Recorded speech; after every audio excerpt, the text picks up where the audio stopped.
हाँ भाई, क्या हाल है, कैसे हो आप लोग? सब खैरियत से हैं? अच्छा जी, स्टार्ट करें। Kaif 5, is that clear? चले जी। अब यार लास्ट क्लास में हमारी डिस्कशन हो गई सिलेबस के ऊपर, हम उसके ऊपर मज़ीद बात करना पागलपन है, क्या ख्याल है ना? चलो आगे चलो। यार देखिए, सबसे पहले जो हमारा टॉपिक है, आप इसको मैनेजमेंट अकाउंटिंग कह लें, चलें। पूरा वर्ड अगर मैं यूज़ करूं मैनेजमेंट अकाउंटिंग है।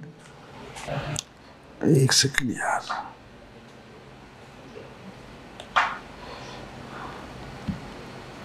मैनेजमेंट अकाउंटिंग है ना।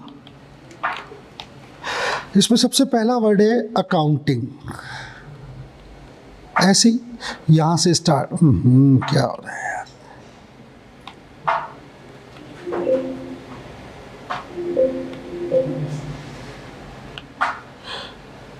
चलिए, हाँ भाई, तो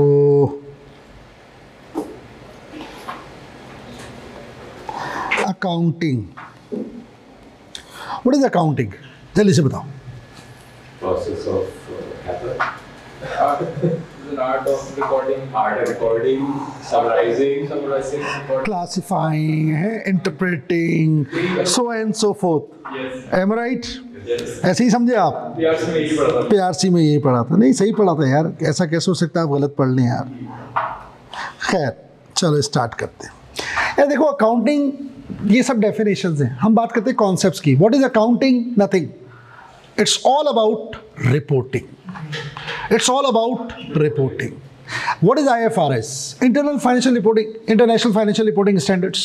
What is IAS? International Accounting Standards.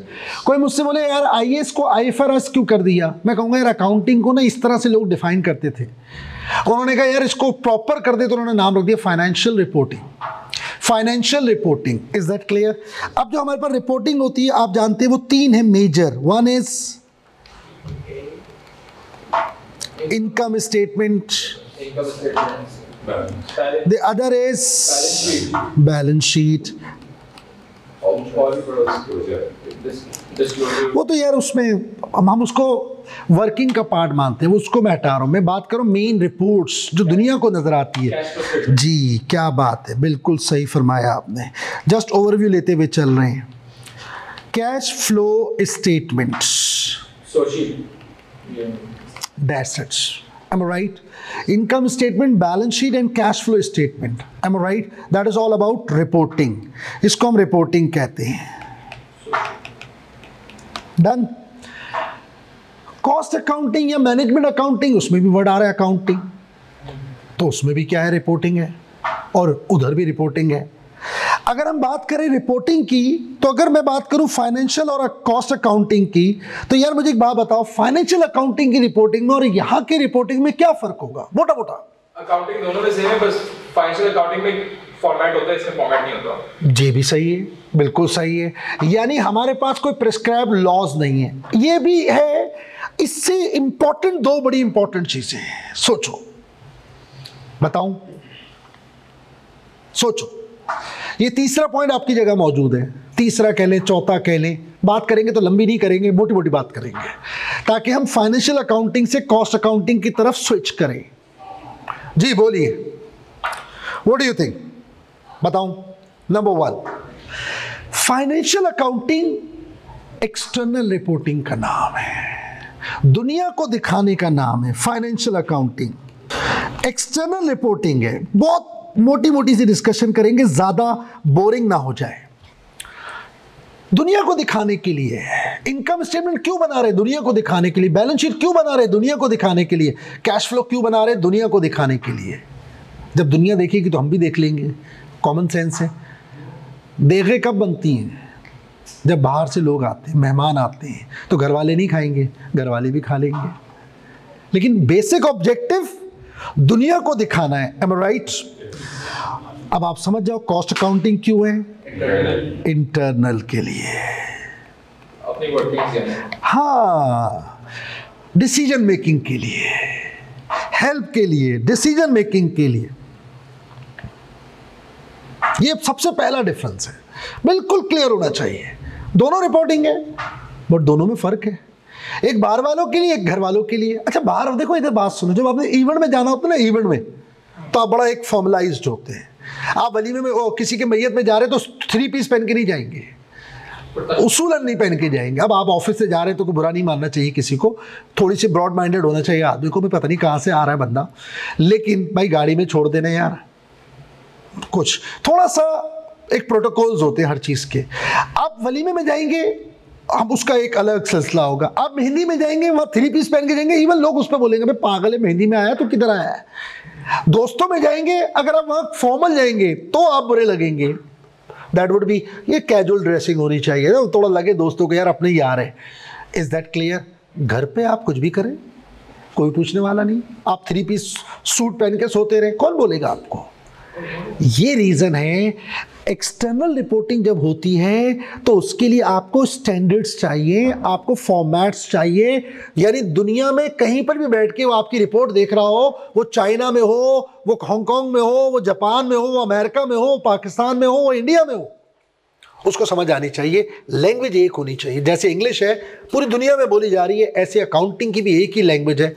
जिस दुनिया में कहीं भी बैठे होगे उसका एक प्रिस्क्राइब फॉर्म होगा, लेकिन कॉस्टिंग आप अपनी मर्जी से बनाए फॉर्मेट, जो आपके लिए कन्वीनियंट हो वो बनाए आप, जिससे आपको डिसीजन लेने में आसानी हो वो बनाए आप। 2 बेसिक पर्पस है रिपोर्टिंग में कॉस्टिंग के। एक, जब आप दुनिया को दिखाने के लिए रिपोर्ट बना रहे हैं, दुनिया को दिखाने के लिए रिपोर्ट बना रहे हैं, उसके लिए जो डाटा चाहिए होगा वो तो हम देते हैं। भाई आपको इन्वेंट्री दिखानी है बैलेंस शीट में, ये लीजिए। आपको कॉस्ट दिखानी है, ये लीजिए, हेडलाइंस ले लीजिए मुझसे, प्रोडक्शन कॉस्ट क्या है, फलाना कॉस्ट क्या है, इसको दिखा दें, दुनिया को बता दें। इसके अंदर क्या हो रहा है ये हम दुनिया को नहीं बता सकते, ये हम सिर्फ अपने घर वालों को बताएंगे। ये है पहला डिफरेंस। दूसरा डिफरेंस, बहुत इंपॉर्टेंट डिफरेंस, वो भी इतना ही है, शायद उससे ज़्यादा है। बताऊं? Financial accounting is all about past. जो गुजर गया उसको रिपोर्ट करते हैं, ख़त्म। आपने पूरी ज़िंदगी जो गुजार दी और अब आगे जो पढ़ेंगे उसमें जितनी भी income statement, balance sheet, cash flows बनाई हैं वो किसकी बनाई है? जो गुजर गया यार।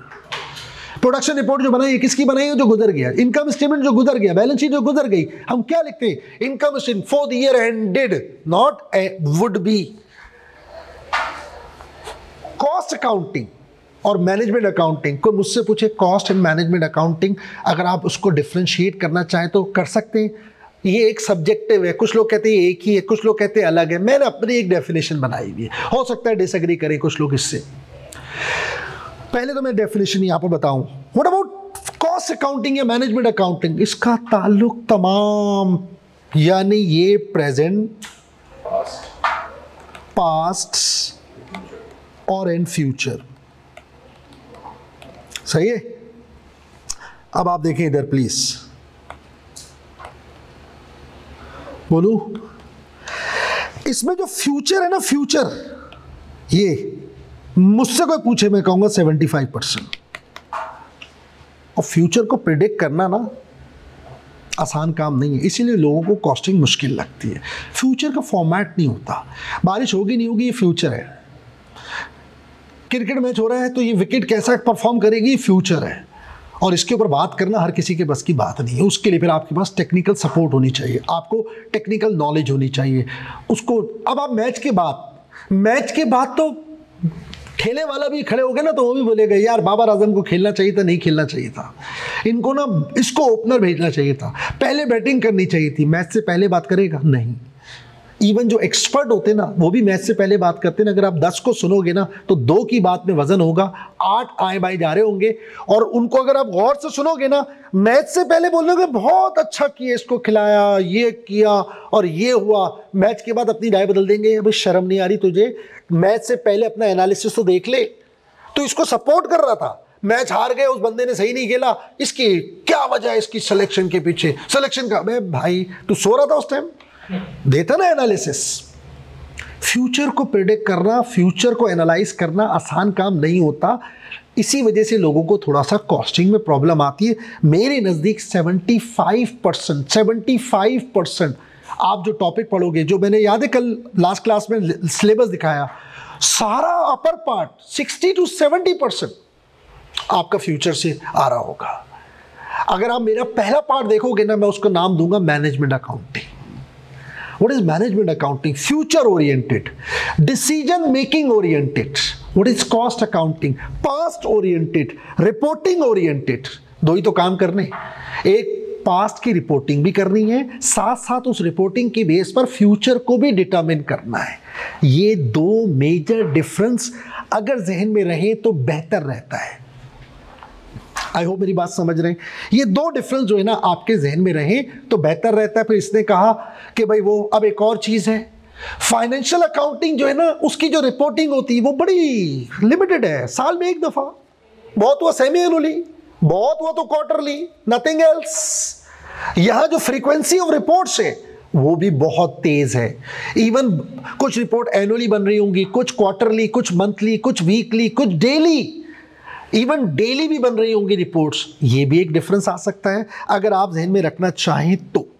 ये पहला आपको समझिएगा कि अगर मैं इसकी बात करूं कि यार अकाउंटिंग क्या है, it's all about income statement, balance sheet and cash flows, उसके बाद डिस्क्लोजर और ये और वो सब उसकी सपोर्टिव है।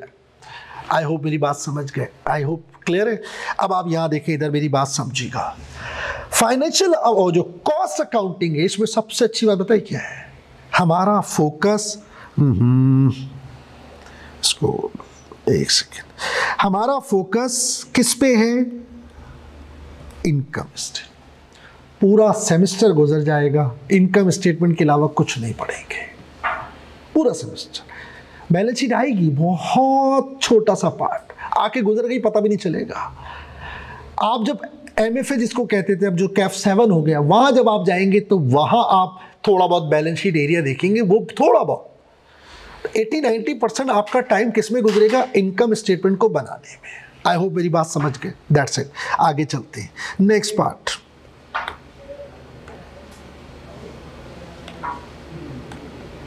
हाँ भाई, अब ये हो गया पहला पार्ट, अकाउंटिंग की रिपोर्टिंग। दूसरा पार्ट, जज़ाकल्लाह, दूसरा पार्ट और सब आप सुनेंगे इधर प्लीज। ये कुछ कॉपी करना है तो उतार लो यार, मिटा दूं, मतलब चलने दूं, ठीक है, थैंक यू। अब नेक्स्ट चीज आप जानते हैं जो ऑर्गेनाइजेशन होती है, ऑर्गेनाइजेशन, इदारे, उसको हम 3 हिस्सों में बांट सकते हैं। वन इज सर्विस या ट्रेडिंग, जो भी चाहे आप कर लें, ठीक है, trading organization. Next is manufacturing organization, third one is service organization. माशाल्लाह आप सब लोग जानते हैं, जस्ट रिकॉल करते हुए जाते हुए कनेक्ट कर देंगे कॉस्टिंग। क्या ख्याल है, समझ गए आप? सर्विस ऑर्गेनाइजेशन जो सर्विसेज दे रही है, like KNS, like banks, like PIA, airlines, like army, like rangers, like police, hospitals, Saylani welfare, Edhi welfare, अंबार लगा हुआ है, these are service organizations. Second is trading, जो बेसिकली खरीद रहे बेच रहे, कार शोरूम्स, मार्ट्स हैं, ग्रॉसरी शॉप्स हैं, मेडिकल स्टोर्स हैं, गारमेंट शॉप्स हैं, these are trading organization. Third one is manufacturing organization, जो बना के बेच रहे हैं। होंडा क्या है, मैन्युफैक्चरिंग। टोयोटा क्या है, मैन्युफैक्चरिंग। बिल्डर्स क्या है, मैन्युफैक्चरर्स, बिल्डर्स मैन्युफैक्चरर्स हैं। यूनाइटेड बेकरी क्या है, मैन्युफैक्चरिंग है। मैन्युफैक्चरिंग के रॉ मटेरियल लेती है, उसको कन्वर्ट करती है फिनिश गुड्स में कन्वर्ट करती है, दैट्स इट। आई होप बड़ा हाई, कुछ सिंपल सी बात है। टोयोटा है, होंडा है, LG है, डॉलेंस है, लीवर ब्रदर्स है, प्रॉक्टर एंड गैम्बल है, और उसके बाद आप दसियों निकाल लेंगे, आप टोयोटा हो गई, होंडा हो गई, सब हो गई, सुजुकी हो गई, बिल्डर्स हो गए, बेशुमार लोग हैं। Is that clear? हमारा फोकस कॉस्टिंग में किस पे होगा, मैन्युफैक्चरिंग ऑर्गेनाइजेशन। थोड़ा प्रिसाइज करता हुआ चल रहा हूँ, सही? क्या हम ट्रेडिंग नहीं पढ़ेंगे, सर्विस नहीं पढ़ेंगे? वो फाइनेंशियल अकाउंटिंग होता है। हाँ, नहीं, कॉस्टिंग देखो, डिसीजन मेकिंग हमारी लाइफ का हिस्सा है। एक बच्चा भी डिसीजन ले रहा होता है कि मुझे किसी ने थप्पड़ मारा है, डांटा है, तो मैं उसका साथ कैसे रिएक्ट करूँ, ये भी डिसीजन मेकिंग है। तो कॉस्टिंग तो वहाँ पे भी आ जाएगी। तो डिसीजन मेकिंग हर जगह आ जाती है, लेकिन प्रॉब्लम क्या है, जो आप चीज़ पढ़ रहे हो ना, उसकी सही मानों में एप्लीकेशन कहाँ पर है? Manufacturing organization. या फिर सर्विस हो तो फिर एयरलाइंस टाइप है, वहाँ आप चले जाओ, बैंक्स है, वहाँ आप जाके थोड़ा अपनी प्रोडक्ट्स बना लो सर्विस की। ट्रेडिंग ऑर्गेनाइजेशन में अगर आप बैठे और आप आपने कॉस्टिंग पढ़ी हुई है, तो कॉस्टिंग की एप्लीकेशन वहाँ है नहीं। वो क्या कॉस्टिंग करेंगे यार? माल खरीदा, उसकी कॉस्टिंग क्या है? बिल आ गया, इंपोर्ट ड्यूटी दी थी, कस्टम ड्यूटी दी, इंपोर्ट भी किया, डॉक चार्जेस है, सबको प्लस किया, डिवाइड बाय यूनिट्स किया, आंसर आ गया एवरेज यूनिट कॉस्ट, खत्म, गेम ओवर। बचा क्या? मज़ा आएगा जब आप टेक्सटाइल में जाओगे, मज़ा आएगा जब आप जो है किसी केमिकल कंपनी में काम कर रहे हो, टेक्सटाइल सेक्टर में काम कर रहे हो, शुगर इंडस्ट्री में काम कर रहे हो, वहाँ आपके जो ना कॉन्सेप्ट अप्लाई होंगे, वहाँ आपके जो ना लॉजिक्स बनेंगी, वहाँ आपको पता चलेगा कितनी कॉस्टिंग आती है, बारीकियाँ देखनी होंगी, उसके हिसाब से आपको डील करना होगा। आई होप मेरी बात समझ गए, क्या ख्याल है? तो ये हो गए 3 चीज़ें। अब मैन्युफैक्चरिंग पे हम पहले ध्यान देते हैं। मैन्युफैक्चरिंग ऑर्गेनाइजेशन को अगर हम बांटे ना, तो हम उसको 3 हिस्सों में बांट सकते हैं, उसकी एक्टिविटीज़ को।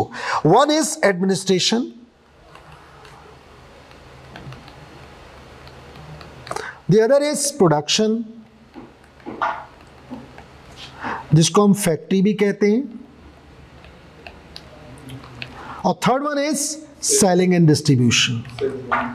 सेलिंग एंड डिस्ट्रीब्यूशन या मार्केटिंग। एम आई राइट?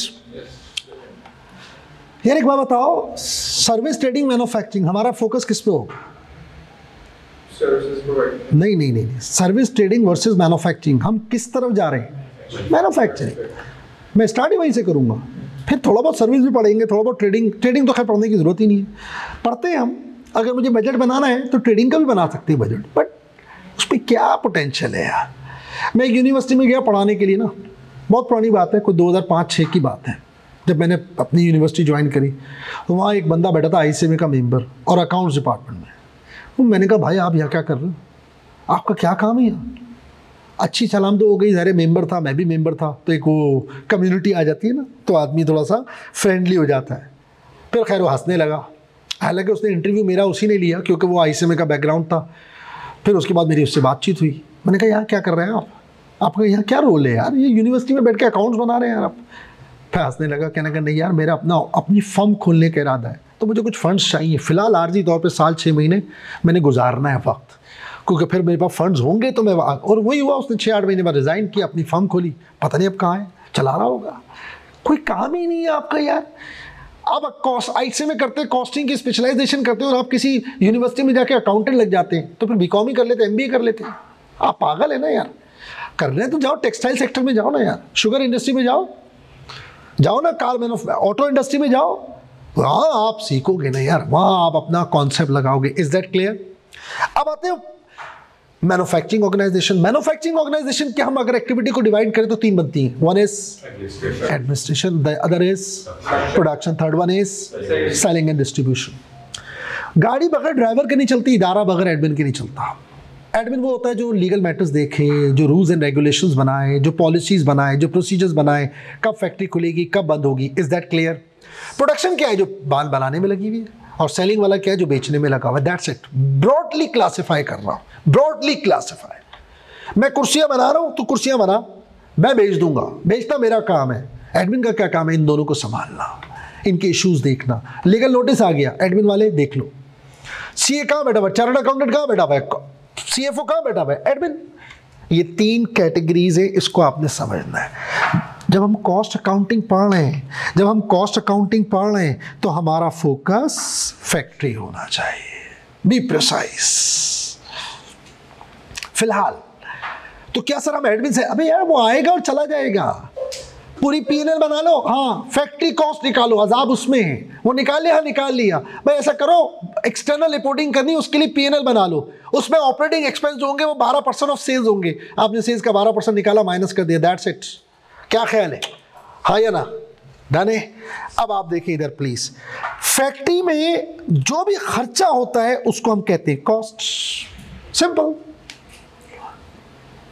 फैक्ट्री कहीं की भी हो, जो भी खर्चा है हम उसको नाम देते हैं cost. Cost is very simple. सादा लफ्जों में डिफाइन करें, what is cost? Sacrifice of money, पैसे की कुर्बानी, दैट्स इट। आपको एक पेन चाहिए ना, पैसा दे ले ले। आपको ये लकड़ी को फर्नीचर बनाना है, पैसा दे ले ले। आपको कपड़े को सूट बनाना है, पैसा डालें आ गया सूट बन जाएगा। बगैर पैसे के तो नहीं बनेगा ना। Is that clear? दुनिया की किसी भी मुल्क की कोई भी फैक्ट्री हो, दुनिया के किसी भी मुल्क की कोई भी फैक्ट्री हो, उसकी जो कॉस्ट होती है उसको हम 3 हिस्सों में बांट सकते हैं। 3 हिस्सों में, one is material, the other is labour, the other is labour, ठीक है, और थर्ड वन इज एक्सपेंसेस। दुनिया की कोई भी इंडस्ट्री हो, ऑटो हो, टेक्सटाइल हो, स्टील हो, समझ रहे हैं आप, गुल अहमद वाले हो, पाकिस्तान हो, इंडिया हो, चाइना हो, चिंगचोंग हो, किंगकोंग हो, अबे जो भी मुल्क हो, उसकी कहीं की भी इंडस्ट्री हो, अगर आप उसकी इंडस्ट्री को, उस ऑर्गेनाइजेशन की कॉस्ट को आप बांटेंगे ना, तो वो आपकी जो कॉस्ट निकले वो क्या निकलेंगी? मटीरियल, लेबर और एक्सपेंस। What is material? और सब सुनेंगे था। Being a human we can not create anything. हमारी औकात ही नहीं है, हमारी औकात ही नहीं है, हम कुछ बना ही नहीं सकते। सुनो मेरी बात, हम कुछ क्रिएट कर ही नहीं सकते, हमारी औकात ही नहीं है। हम चेंज करते हैं शेप्स बस। अल्लाह ने कपास दी, कपास से धागा, धागे से कपड़ा, कपड़े से सूट। अल्लाह ने दरख्त दिया, दरख्त से लकड़ी, लकड़ी से फर्नीचर। यहाँ बैठे हुए जो दरख्त ही है ना, अल्लाह ने पहाड़ दिया, उसको तराशा, उससे सरिया निकला, उससे सीमेंट, उससे बजरी, उससे रेती, जो भी नाम देना चाहे दे दें, उसको थोड़ा सा अरेंज कर दिया, घर बन गया। सारी चीजें अल्लाह ने दी हैं। We do not create, we do change shapes.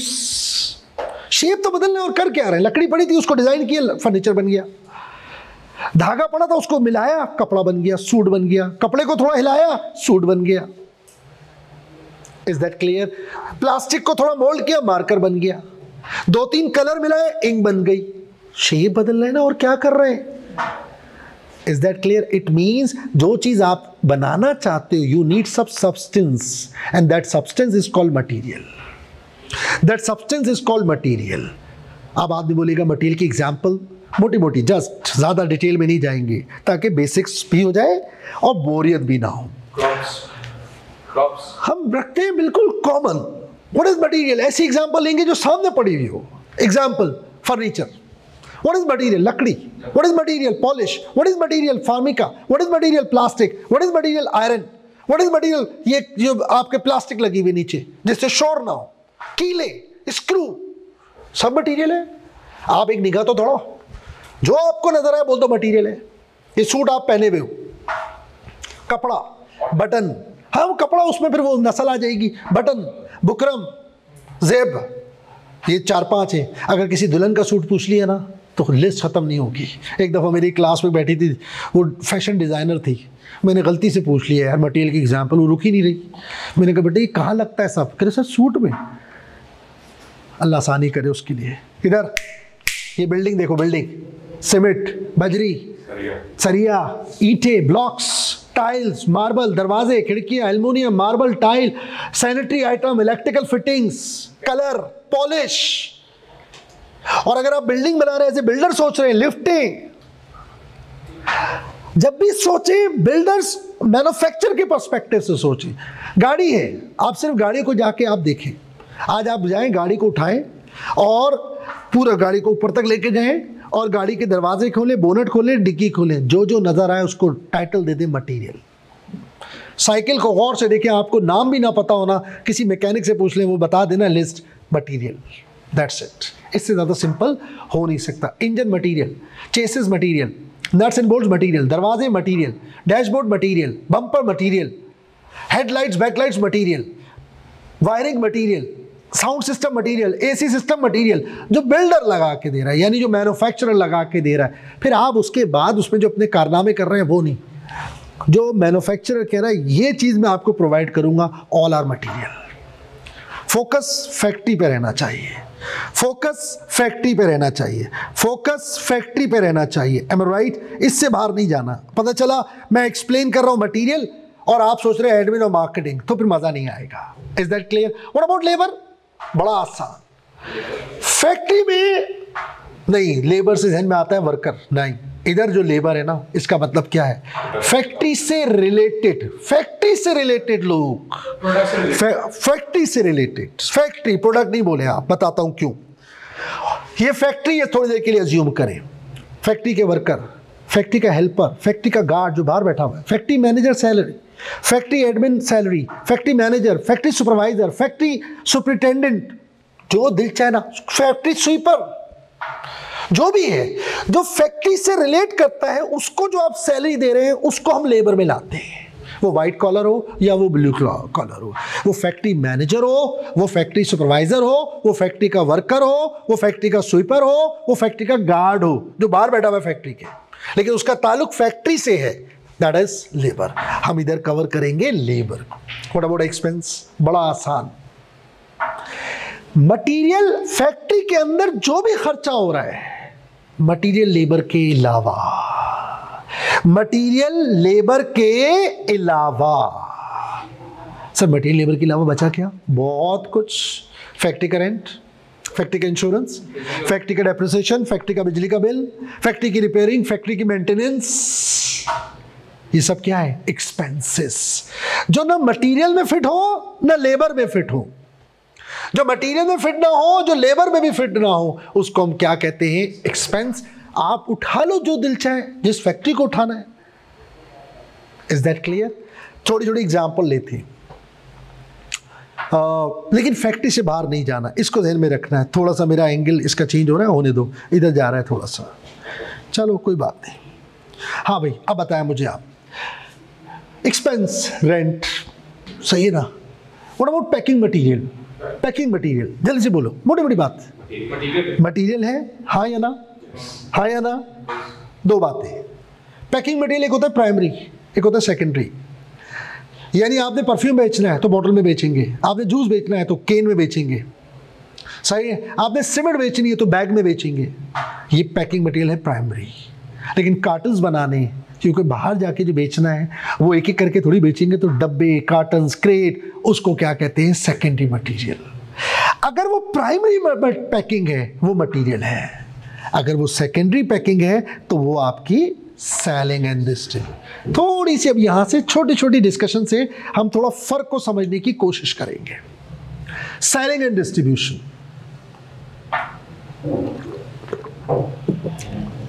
Done है?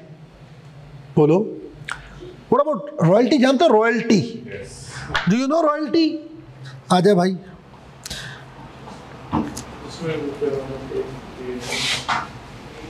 हाँ भाई, रॉयल्टी जानते? राइट्स। ये इधर रख दे यार, मुझे दे दे। राइट्स। Royalty, rights. मैं एक दो तीन एग्जांपल दूंगा ताकि माइंड थोड़ा खुल जाए, फिर हम आगे जाके पढ़ते रहेंगे डिटेल में। बस बस, शुक्रिया, बहुत शुक्रिया। बड़ा आसान। Royalty is nothing, just a commission, that's it. Commission है, कीप इट सिंपल। रॉयल्टी क्या? फीस है, कमीशन है। अब ये दो तरह के होते हैं। एक क्या है, सर मैं आपका नाम यूज करना चाहता हूँ, KFC, मैकडॉनल्ड्स, पिज्जा हट, ज़ाहिर है माल बिकेगा जल्दी, एक ये रॉयल्टी है। एक है मैं आपका फॉर्मूला यूज करना चाहता हूँ, नाम है ही नहीं उस फॉर्मूले का कुछ। आपने एक दवा बनाई है, आपने इजाद की, मुझे दे दें, मैं उसको बनाऊंगा, हर यूनिट पे आपको ये रॉयल्टी। आपने किताब लिखी है, मैं आपको पर बुक ये दूंगा, ये भी तो रॉयल्टी है। One is production based, the other is sales based. One is production based, the other is sales based. One is production based, the other is sales based. अगर रॉयल्टी सेल्स बेस्ड है, वो selling expense है। यहां से इस तरह से करना है कि हमें थोड़ी सी सेंस आए, आंख बंद करें, जो खर्चा मिल रहा है उसको बस एक जगह फेंकते जा रहे हैं। ये छोटी सी तमीज़ आ जाए, शुरू की 3-4 क्लासों में बेसिक्स क्लियर हो जाए, उसके बाद पेज बढ़ेगी इंशाल्लाह। यहाँ तक समझ आया? लेकिन अगर वो रॉयल्टी प्रोडक्शन बेस्ड है, it's an expense, factory expense, factory expense. What about transport? तीसरी एग्जाम्पल, 3 एग्जाम्पल हुई। पहली पैकिंग मटीरियल है ना। पहली हमने क्या डिस्कशन करी, पैकिंग मटेरियल। मैं यहाँ लिख देता हूँ अगर आपने गौर किया हो। पहली डिस्कशन क्या हुई यार हमारी, बताना। हाँ, पहली हमने डिस्कस करा पैकिंग मटेरियल।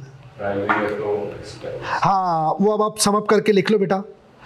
अगर वो प्राइमरी है, 3 एग्जाम्पल बहुत है, बहुत, इससे आपका माइंड खुल जाता है। उसके बाद अगर 10 और भी आ जाएंगे आप हैंडल कर लोगे। पैकिंग मटेरियल डिस्कस किया, फिर मैंने आपको डिस्कस किया क्या, रॉयल्टी, और तीसरा बेटा ट्रांसपोर्टेशन। अब इस पे हम बात करेंगे, लेकिन पहले ऊपर वाले को सम अप कर लेते हैं। ट्रांसपोर्टेशन, शाबाश। अगर पैकिंग मटेरियल प्राइमरी है तो वो मटेरियल कॉस्ट है, क्या बात है। अगर वो सेकेंडरी है तो selling and distribution, selling and distribution, marketing expense. What about royalty, if it is sales based, sales based, sales based तो selling, if it is production based तो expense, factory expense, factory expense, it's part of factory cost, it's part of factory cost. अब वो बोल रहे हैं royalty on based on sales, और आपने ले लिया फैक्ट्री कॉस्ट में, गए, प्रॉब्लम आ जाएगी। वो बोल रहा है रॉयल्टी सेल्स बेस्ड और आपने ले लिया फैक्ट्री में, तो मसला है। ऐसी 3 एग्जांपल ऐसी हैं जिसके बाद इंशाल्लाह अब इससे मिलती जुलती आएगी तो आप फौरन आपका एक बटन दबेगा, 1 मिनट, ये फैक्ट्री है या नहीं है, पहले तो ये बता, फिर उसके बाद हम बोलेंगे ये मटेरियल है, ये लेबर है, ये एक्सपेंस है ना भाई। जल्दी से अब आप मुझे एक बात बताएं, ये भी हो गया, अल्लाह का शुक्र है, रॉयल्टी दोनों समझ आ गई, शाबाश। बस आखिरी, व्हाट अबाउट ट्रांसपोर्ट, फैक्ट्री के अंदर है तो फैक्ट्री का एक्सपेंस है, और बाहर भेज रहे हैं, फैक्ट्री से बाहर जा रहा है तो फिर सेलिंग डिस्ट्रीब्यूशन में आ जाएगा। पक्का, शाबाश, बड़ा आसान करते हैं। एक होता है ट्रांसपोर्टेशन इन और एक होता है आउट, ये पढ़ा होगा लफ्ज, freight in out, carriage in out, cartage in और आउट। इन क्या है, माल खरीदते वक्त किराया दिया जा रहा है, और आउट क्या है, माल बेचते वक्त किराया दिया जा रहा है। यानी आपने कहा पिज़्ज़ा चाहिए, हाँ सर पहुंच जाएगा घर, फ्री में पहुंचेगा क्या, पेट्रोल लग रहा है, हाँ डिलीवरी चार्जेस वो ज़रूरी नहीं है ना। अब अगर आप डिलीवरी चार्जेस ले रहे हैं तो वो तो आपको फ्री पड़ गया। मसला क्या है, कॉस्ट किसे कहते हैं, जो आपकी जेब से जाए। फिर आप उसको अलग भी रख सकते हैं, इतने आए और इतने गए, उसके तो एक 50 रुपये या 100 रुपये खर्चा पता नहीं कितना हुआ वो रखते हैं, लेकिन आपको पता है मिनिमम क्वांटिटी होती है, उससे अगर कम है तो डिलीवरी चार्जेस है। वरना अगर आपने किसी से बोला यार एक काम करो, ऐसा करो 10,000 रुपये के मुझे पिज़्ज़ा चाहिए, 10,000 का मेरे बिलिंग है, वो आपसे डिलीवरी चार्ज लेगा, कभी नहीं लेगा। लेकिन आप उसका बंदा बाइक पे आएगा, फिर वो डिलीवर करेगा, उसके पैसे, पेट्रोल के पैसे, ये सब क्या है, transportation out. Transportation out is part of operating expense, it's part of selling expense, it's part of selling expense, it's part of selling expense. Transportation is in, it's part of material cost, material cost, material cost. आ रहा है समझ में? अब इससे मिलती जुलती चीजें वो देख लेना आप। सर जैसे फैक्ट्री के अंदर लिफ्टर्स और क्रेन्स काम करती हैं, वो एक्सपेंस में आएगा, वो एक्सपेंस में आएगा, वो एक्सपेंस में आएगा। सही है। देखो इधर बात सुनो मेरे बच्चे, इधर आप जब माल खरीदोगे तो कैसे होता है, तरीका क्या है।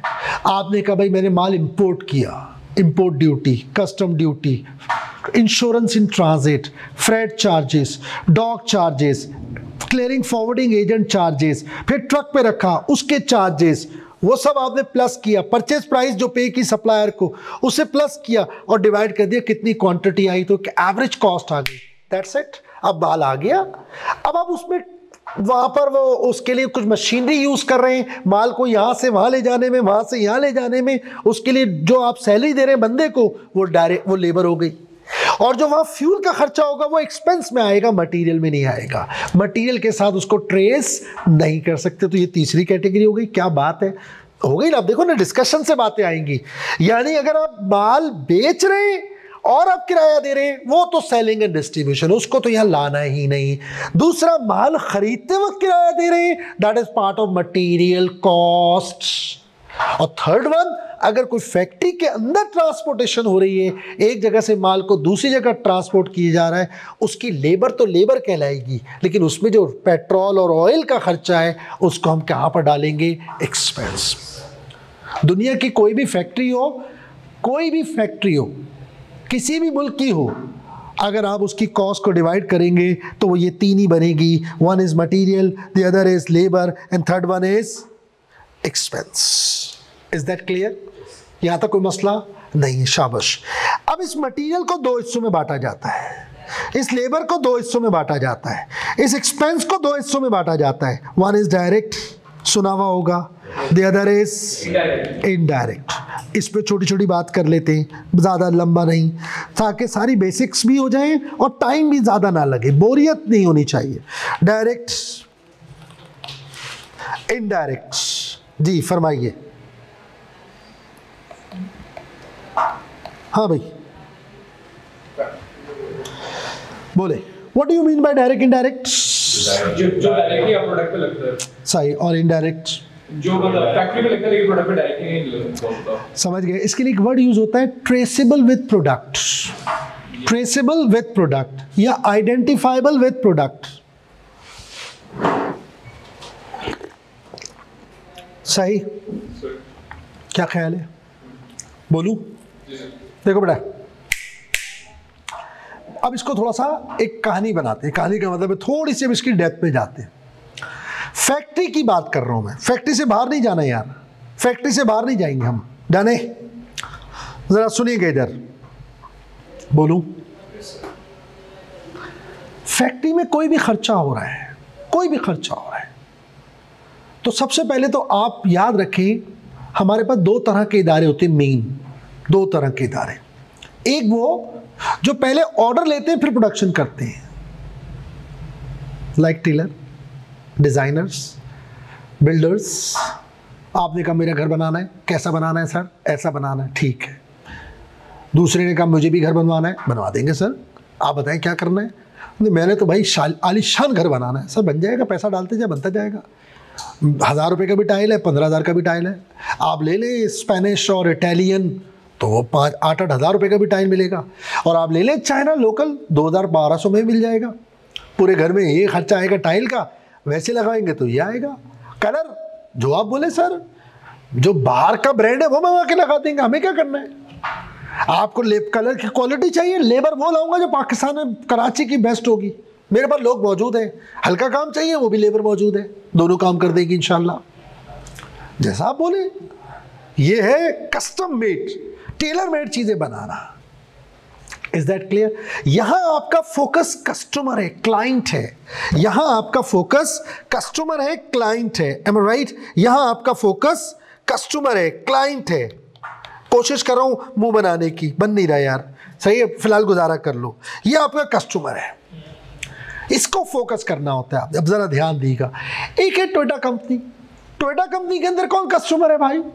जब वो बना रहे थोड़ी आपसे पूछ रहे हैं आपको क्या चाहिए. वो तो ये कह रहे हैं भाई आपको क्या पता, आपको क्या चाहिए, हम बताएंगे आपको क्या चाहिए. ये लो गाड़ी, ऐड चला, ये पब्लिसिटी करी, सुनील मंच को बुला लिया, इसको बुला लिया, यूट्यूबर्स को बुला लिया, उसकी लॉन्चिंग कर दी. अब वाह यार क्या गाड़ी है यार, बुकिंग हो रही नहीं हो रही. वहां आप कस्टमर को फोकस नहीं करते, वहां आप यूनिट्स या बैच ऑफ यूनिट्स को फोकस करते हैं. ये दो ही मेन कैटेगरीज हैं, दो ही मेन कैटेगरीज हैं. अगर आप किसी मैन्युफैक्चरिंग ऑर्गेनाइजेशन में जाएंगे तो जहां वहां कॉस्टिंग हो रही है, या तो वो किसी कस्टमर के लिए हो रही है या बैच ऑफ यूनिट्स के लिए, बैच ऑफ यूनिट्स के लिए. ओ जी एक काम करो, ये अभी बनेगा फॉर्च्यूनर का बैच, फिर उसके बाद बनेगा जी अपना यारिस का बैच, फिर बनेगा जी करोला का बैच, फिर बनेगा जी फलाना का बैच, वो जी फलाना का अपना प्राडो का बैच. जी कितनी गाड़ियां बनेगी सर? 1000 गाड़ियां, 500 गाड़ियां, 200 गाड़ियां. अब आपका सारा फोकस वो बैच ऑफ यूनिट्स है. आई होप ये बात समझ गए. तो दो चीजें. फिलहाल हम एक काम करते हैं, अभी हम क्लाइंट पे फोकस करते हैं. बंदा बना दिया है तो उसको काम चलाते हैं. ये हमारा बंदा है, क्लाइंट है. इसको हम कॉस्ट ऑब्जेक्ट भी कहते हैं. क्या कहते हैं? Cost object. कॉस्ट ऑब्जेक्ट कह लें, कॉस्ट ऑब्जेक्ट बड़ा पॉपुलर नाम है. कॉस्ट ऑब्जेक्ट लिख दूं है भाई? Cost objects. डाले कॉस्ट ऑब्जेक्ट की डेफिनेशन पता है कुछ? छोटी छेल का था आइडिया. Reason of cost. यार खर्चा हो रहा है तो कोई तो वजह है, यहाँ एसी चल रहा है, क्यों? आपकी वजह से। You are cost object. कैफ 5 is cost object, कैफ 3 is cost object, कैफ 2 is cost object, ACC F2 cost object, F5 cost object, F9 cost objects, CFAB cost object। इदारे के लिए हर कोर्स एक कॉस्ट ऑब्जेक्ट है, टीचर भी उसी के लिए आएगा। भाई अगर मैं आया हूँ तो पूछो भाई क्यों आया आप? भाई कैफ 5 को पढ़ाने आया हूँ यार, समझ आ गई बात। और भाई आप क्यों आए? भाई वो जी मैं तो F9 को पढ़ाने आया हूँ। एसी किसका चल रहा है? F5 हो किधर रही है जी? इस रूम में हो रही है। इधर एसी चल रहा है जी, एसी भी चल रहा है। That's it. जिसको कहते हैं cost object, reason of cost. Is that clear? Cost object mainly दो हिस्सों में बांट दो। एक कस्टमर, जैसे अभी मैंने कहा आप घर बना रहे हैं, एक आया मुझे लोकल सा घर बनाना है, एक आया मुझे बड़ा ब्रांडेड सा घर बनाना है, बन जाएगा सर। आप गुड़ डालते जाए, मिठास खुद आती जाएगी इंशाल्लाह। Is that clear? हाँ भाई। दूसरा आपका आ जाता है बैच ऑफ यूनिट्स, वो भी कॉस्ट ऑब्जेक्ट है। अब आप आए डायरेक्ट और इनडायरेक्ट से इसका क्या ताल्लुक है, यानी आप इसके साथ कनेक्ट नहीं है, बेकार है। फैक्ट्री में कोई भी खर्चा हो रहा है, आपने पूछा ये टाइल किसके लिए आए, बोला जी मिस्टर ए के लिए आए, तो पता चल गया ना किसका खर्चा है। आइडेंटिफाई हो रहा है ना, ट्रेस हो रहा है ना, पता चल रहा है, साफ साफ पता चल रहा है ये खर्चा किसका है, ए का। अच्छा भाई ये लेबर जो पे किया किसके लिए पे किया? सर इसने जो मिस्टर बी की जॉब पे काम किया था उसके लिए पे किया। ठीक है, लिख दो, टी अकाउंट बनाओ, मुख्तलिफ टी अकाउंट बनाओ, ए का, बी का, सी का, डी का, ई का, एफ का, और जिसका वो खर्चा हो रहा है वहां लिखते जाओ, खत्म करो। सैलरी जा रही है किसके लिए जी? कैफ 5 के लिए जा रही है, ये सैलरी कैफ 3 की जा रही है, लिखते जाओ वहां, लिखते जाओ, लिखते जाओ, लिखते जाओ। Is that clear?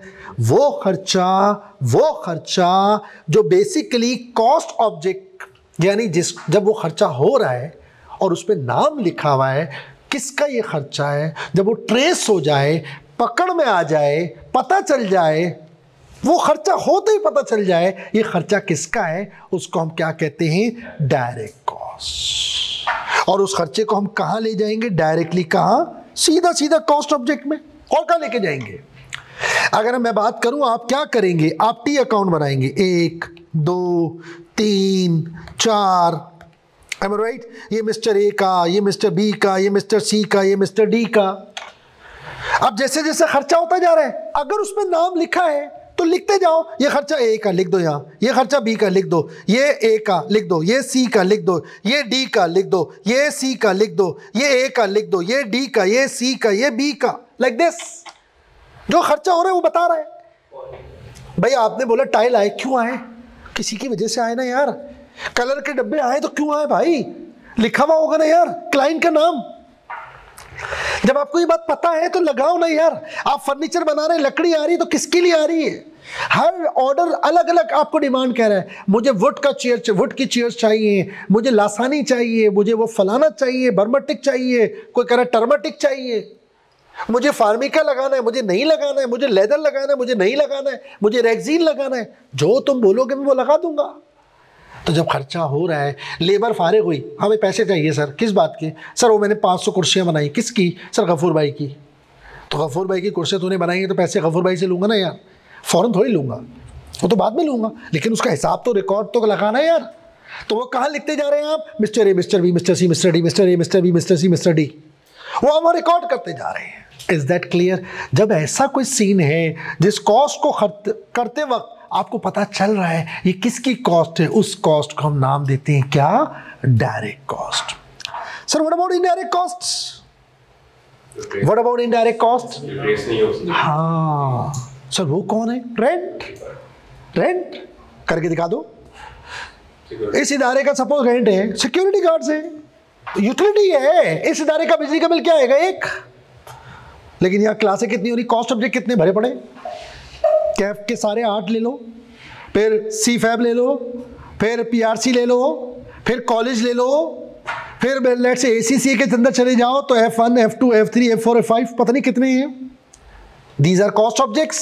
रेंट को कैसे बांटे? रेंट तो नहीं पता चल रहा, रेंट तो नहीं पता चल रहा, बिजली का बिल ना, गैस का बिल ना, रिपेयरिंग नहीं, factory manager salary. Factory manager का काम क्या है? उसको आप 5 लाख रुपए 3 लाख रुपए सैलरी दे रहे हैं, वो क्या कर रहा है? तमाम जॉब्स को देख रहा है। सुपरवाइजर क्या कर रहा है? सुपरवाइजर है, फैक्ट्री मैनेजर है, फैक्ट्री गार्ड्स है, स्वीपर है। ऐसे पता नहीं कितने खर्चे हैं जो बेसिकली ट्रेस नहीं हो सकते। जब वो हो रहे हैं आप ये नहीं कह सकते किसका खर्चा है, ये नहीं बोल सकते। अगर आप किसी खर्चे के साथ ये बोल सके किसका है और वहां से जवाब आए ये इसका है, वो खर्चा डायरेक्ट है। और जब ये जवाब ना आए उस खर्चे को हम क्या कहते हैं? Indirect cost. उस खर्चे को हम क्या कहते हैं? Indirect cost. उस खर्चे को हम क्या कहते हैं? Indirect cost. एम आई राइट? ये जो डायरेक्ट कॉस्ट है इसका एक और नाम है, इसको हम कहते हैं prime cost. Prime cost. What is prime cost? Direct cost. What is prime cost? Direct cost, direct material, direct labour और डायरेक्ट एक्सपेंसेस। सही?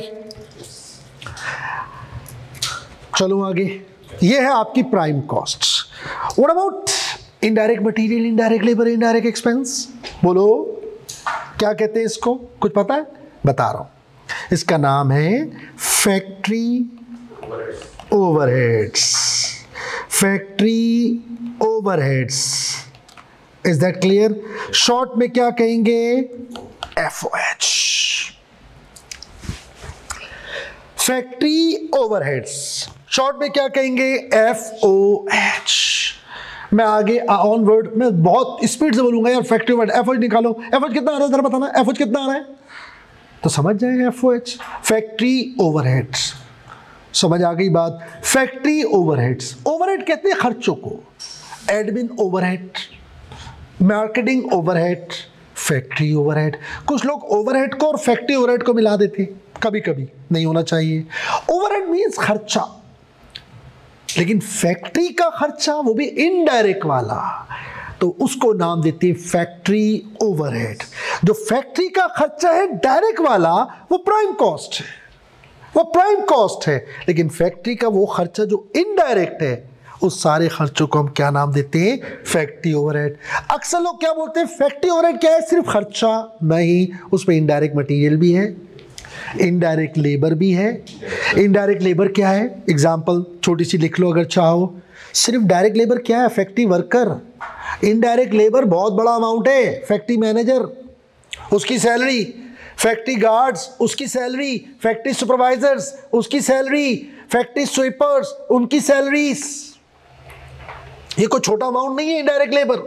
और ये सब क्या कहलाएगा? Factory overhead. Factory overhead, factory overhead.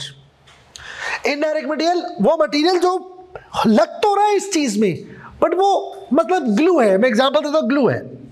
अब आपने कंपनी ने क्या किया? ग्लू लेके रख दिया। अब महीने के आखिर में उसने कहा 10,000 रुपये का ग्लू खर्च हो गया। किस पे लगा? 50 जॉब आई थी, सब पे लगा होगा ना यार, लेकिन वो ट्रेस नहीं हो सकता। ग्लू है और इस टाइप की छोटी चीज़ें हैं जिसको आप नॉर्मली ट्रेस नहीं कर सकते, वो लगी हुई है प्रोडक्ट में, स्क्रूज हैं। तो क्या मैं अल्लाह माफ़ करे कीले खरीदता फिरूंगा सबके लिए अलग? वो कीले यार सब जॉब पे एक जैसी लगेंगी। तो मैं लमसम एक बड़ा अमाउंट लेके रख लूंगा, फिर उसको यूज़ करता रहूंगा, उसको भी तो चार्ज करूंगा ना क्लाइंट को यार। सर जो इनडायरेक्ट मटेरियल लग रहा है हाँ। के ऊपर वो तो प्रोडक्ट का हो गया ना। हाँ। मशीनरी के ऊपर लुब्रिकेंट है उसका, वो एक्सपेंस है, उसे एक्सपेंस कहते हैं। कुछ लोग माशाल्लाह हमारे इतने प्यारे हैं, वो ऑयल को कहते हैं इनडायरेक्ट मटेरियल। एक आध दफ़ा मेरे पास एक ने कहा सर वो ऑयल एंड लुब्रिकेशन जो होता है वो क्या है? अभी मैंने कहा कॉमन सेंस लगाओ, वो इनडायरेक्ट मटेरियल नहीं हो सकता, वो एक्सपेंस है, वो इनडायरेक्ट एक्सपेंस है। ऑयल का खर्चा मटेरियल पे लगा हुआ है। मटेरियल की डेफिनेशन एक ही है, जो उस प्रोडक्ट का पार्ट हो। अगर वो ट्रेस हो गया वो तो डायरेक्ट है, और जो ट्रेस नहीं हो रहा वो इनडायरेक्ट है।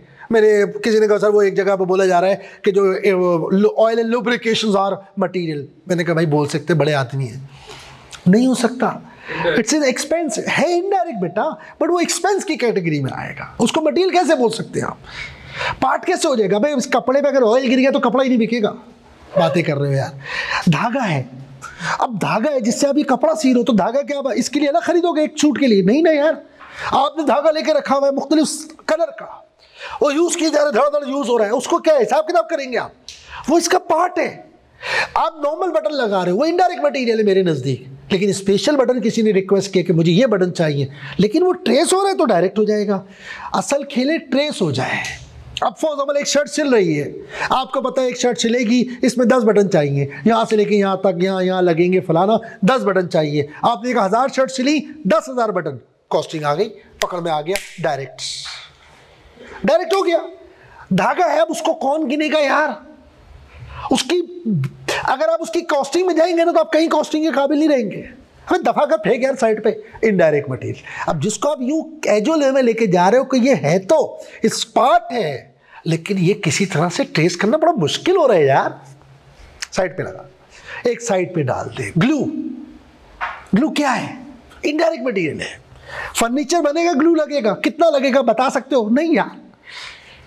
हर तरह के लोग हैं, मतलब अब आप क्या ग्लू की मेजरमेंट करेंगे क्या? सटिया गए क्या?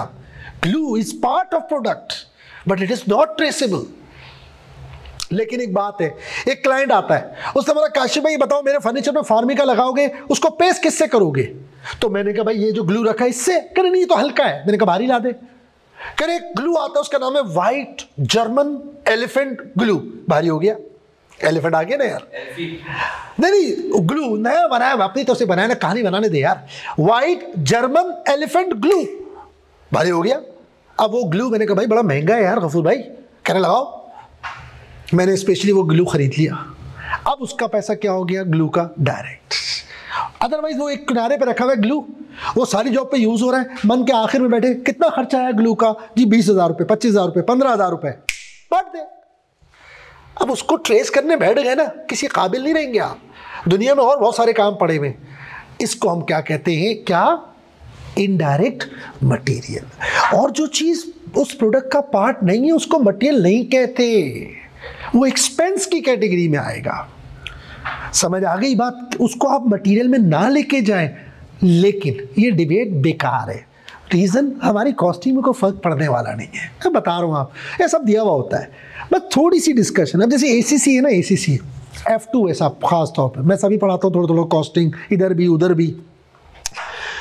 अब जैसे ACC है ना, वहाँ ना वो बहुत छोटी छोटी बातें पूछते हैं। एक MCQs आया, अब एक साहब कह रहे जी वो direct material direct labour prime cost होती है। अच्छा भाई, एक ACC का MCQs आया हुआ, क्या prime cost, direct material and direct labour are the only cost which is part of prime cost. True और फॉल्स? Answer false. क्यों? डायरेक्ट एक्सपेंस भी तो आएगा। इस तरह की कभी कभी कॉन्सेप्चुअल डिस्कशन के लिए आप बातचीत कर सकते हैं। बट अगर मुझसे कोई पूछे ना, जो हम असल में पढ़ने जा रहे हैं ना, वहाँ इतनी बातें होनी ही नहीं है। लेकिन अब एक जैसे पूछ लिया आपने तो मैंने एक्सप्लेन कर दिया, नहीं पूछते मैं बताता भी नहीं, जाने दे यार, बस मोटी मोटी हेडिंग ले ले यार। अब आप देखो आज हमने बड़ी स्पीड से सारी बेसिक्स कवर कर ली हैं। अकाउंटिंग में फ़र्क क्या है, उसके बाद आप अगर इसको देखना चाहो, रिपोर्टिंग है, इट्स ऑल अबाउट रिपोर्टिंग। लेकिन हमारी रिपोर्टिंग इंटरनल रिपोर्टिंग है जिसमें डिसीजन मेकिंग मेन हमारा फोकस होगा। Is that clear? रिपोर्टिंग में मैंने आपको फ़र्क बता दिया, एक्सटर्नल, इंटरनल और मेन। पास्ट इधर है पास्ट और उधर क्या है? फ्यूचर। ये मेन आपकी चीज़ है। फिर इस ऑर्गेनाइजेशन, उसकी टाइप, फिर उसके अंदर टाइप, फिर उसके अंदर टाइप। यहाँ तक समझ आया? कोई और सवाल? पक्का? चलो आगे। अब मेरा एक सवाल है, why we are dividing cost into two? पहली बात फिर बोल रहा हूं, फैक्ट्री कॉस्ट के दो टुकड़े होते हैं। फैक्ट्री से बाहर का तो हर खर्चा इनडायरेक्ट है, हर खर्चा इनडायरेक्ट है। फैक्ट्री का जो खर्चा है उसको हम दो हिस्सों में बांटते हैं, one is direct, the other is indirect. Why? कौन जवाब देगा? Why you are dividing this, bifurcating this? What do you think? Product की कॉस्ट आ सकती है, क्योंकि यार डायरेक्ट कॉस्ट जो है ना वो ट्रेसेबल है और जो इनडायरेक्ट कॉस्ट है वो ट्रेसेबल नहीं है। तो हम बताए क्या करते हैं, फिर हम एक काम करते हैं। हम देखो सिस्टम को समझना, बिल्कुल समझो बेसिक्स को। आपने कहा यार एक काम करो यार, जब खर्चा हो रहा है ना तो उसमें नाम लिखा हुआ है, जी सर लिखा हुआ है, एक और टी अकाउंट भी बना दो और उसके ऊपर नाम लिख दो FH। पूछा भाई क्या होगा सर इससे? पूछा भाई एक काम करना, जब खर्चा हो तो मैं तुमसे सवाल करूंगा किसका। अगर तुमने मुझे जवाब दे दिया A का, B का, C का, G का, तो कंप्यूटर में जाके वहां एंट्री मार देना। लेकिन अगर तुम्हें जवाब ना मिले ये खर्चा किसका है, तो तुम कहाँ एंट्री मार देना? FOH में। कब तक? साल के आखिर तक। जान दे, जान दे। सर बिजली का बिल आया है, किसका? सर सटिया गए, बिजली का बिल किसी का नहीं होता, हमारा FOH। सर गैस का बिल आया, FOH। सर फैक्ट्री मैनेजर की सैलरी, FOH।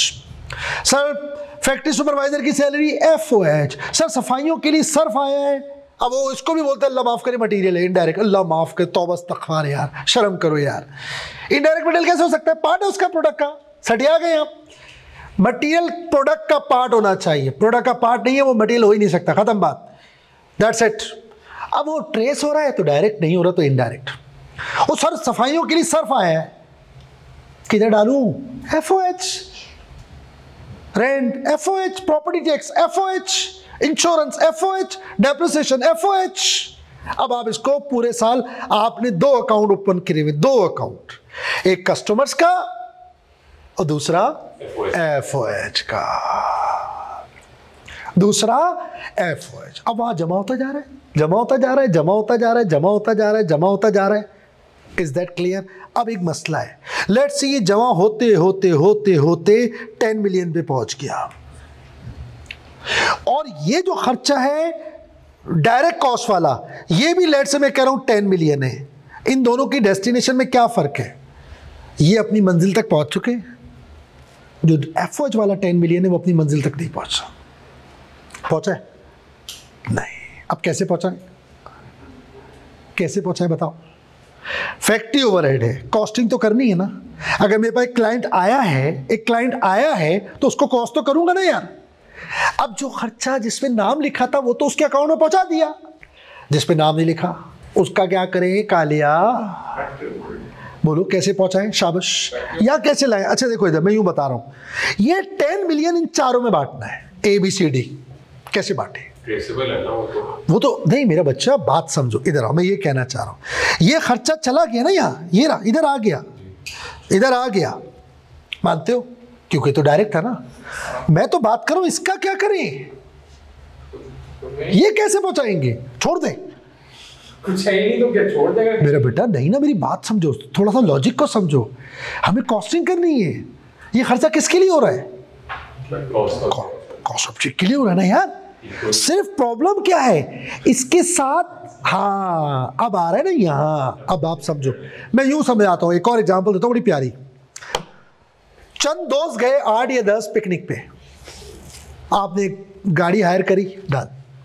आपने रास्ते से उठाई बिरयानी, 2-2 पैकेट उठा लिए, सबने कहा एक 12 बजे खाएंगे। वो कैजुअल पिकनिक बना रहे, दोस्तों वाली, BCom टाइप वाली, ग्रेजुएशन वाली, इंटर के बाद वाली, A लेवल्स के बाद। अच्छा भाई क्या करें यार? अब यार 2-2 बिरयानी के पैकेट उठा लेते रास्ते से, 2-2 केन्स उठा लेते कोल्ड ड्रिंक के। Is that clear? हट ले लेते, एक बुक कर लेते, हट कर दिए बुक। उसके बाद एक काम करते, कुछ रिफ्रेशमेंट ले लेते, कुछ फ्रूट्स ले लेते, यही करते ना पिकनिक पर, और क्या करेंगे? पहुंच गए वहां पर, फुल एंजॉय कर लिया। अब आप देखें खर्चे क्या है। हमने 2-2 बिरयानी के पैकेट लिए, सबको देने। एक ने कहा मैं तो 3 खाऊंगा, ले ले 3 यार, दे दे पैसे। अगर 200 रुपए का एक पैकेट है तो 600 रुपए दे दे, दैट इज डायरेक्ट। बड़ी सिंपल सी एग्जांपल दे रहा हूं आपको। एक ने कहा यार मैं कोल्ड ड्रिंक ना पीता ही नहीं, मेरे लिए कोल्ड ड्रिंक मत लेना, उससे वो पैसे नहीं लेंगे। व्हाट अबाउट ट्रांसपोर्ट का पैसा? वो छोड़ दें, किस पे छोड़ेंगे? तो हाँ यही तो पूछ रहा हूँ, वो क्या है इधर? ट्रांसपोर्ट, फ्रूट्स, और हमने लिया वो रिफ्रेशमेंट्स थोड़ी सी, कि यार वो बिस्किट टाइप की चीज़ें। अब उसका तरीका क्या? हाँ ख़त्म। लेकिन ये पिकनिक पे चलेगा बराबर, और अगर आपने रोज़ ये पिकनिक करनी है तो फिर आपको उसकी जस्टिफिकेशन निकालनी होगी। Is that clear? सुनो अब इधर, जैसे भी एक जवाब आया, क्या करें? फैक्ट्री ओवरहेड को, बेटा यहाँ देखिए इधर, फैक्ट्री ओवरहेड को यहाँ लेके जाना है। कैसे लेके जाएं? डिवाइड करते सब पे जितना। हाँ अब इसको कैसे डिवाइड करें? पहला तरीका बराबर बांट दो, पहला तरीका बराबर बांट दो। किसमें? चारों में। 2.5 मिलियन, 2.5 मिलियन, 2.5 मिलियन, क्या ख्याल है? बोलो हाँ या ना? है ना? ठीक है। अब दूसरा तरीका, आपसे एक बात कहता हूं, सपोज इसके यूनिट है, लेट्स से इसके यूनिट है 4000, इसके यूनिट है 3000, इसके यूनिट है 2000, इसके यूनिट है 1000। अब क्या करूं? जितने यूनिट है उस हिसाब से। अब समझ आई बात? ये हो गया यूनिट्स। इसके आवर्स हैं लेट्स से 1 घंटे में 1 यूनिट बन रहा है 4000, इसके 2 घंटे लग रहे हैं 6000, इसके 3 घंटे लग रहे हैं 6000, इसके 4 घंटे लग रहे हैं 4000। अब कैसे बांटूं? ये डिबेट शुरू होती है। अब एक पिकनिक साल में 2 साल में 1 बनती है, आदमी बोलता है यार अब उसने ज्यादा खाया कम खाया छोड़ यार, बराबर बांट, जान छोड़ा। बट यहाँ तो रोज की कॉस्टिंग करनी है, रोज की कॉस्टिंग, और जब कॉस्टिंग करनी है तो उसके अंदर एक्यूरेसी लानी है। आपका जो क्लाइंट है ना वो नन्ना काका नहीं है। और से सुनो इधर, डायरेक्ट कॉस्ट, इनडायरेक्ट कॉस्ट, फिर उस पर प्रॉफिट लगा के उसको प्राइस कर चार्ज करेंगे। अगर आप अनरियलिस्टिक प्राइस चार्ज करोगे ना, वो कस्टमर बराबर वाले से पूछेगा कितने का दे रहे हो, और जब वो देखेगा प्राइस तो ओवर चार्ज की जा रही है, वो अगली दफ़ा नहीं आएगा, वो अगली दफ़ा नहीं आएगा। Is that clear? अब आप बात को समझ गए। यूनिट्स हैं, आवर्स हैं। इधर देखो, अब आप प्रॉब्लम क्या है, why we divide cost, factory cost into 2, direct and indirect. Reason, direct cost के लिए किसी सहारे की जरूरत नहीं है, किसी बैसाखी की जरूरत नहीं है, उसके ऊपर नाम लिखा है सीधा चार्ज करो। लेकिन जो इनडायरेक्ट कॉस्ट है उसको कॉस्ट ऑब्जेक्ट तक ले जाने के लिए, कस्टमर को चार्ज करने के लिए हमें किसी ना किसी चारे की जरूरत होती है।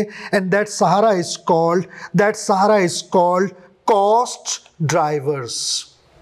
कॉस्ट बोलो, कॉस्ट ड्राइवर्स।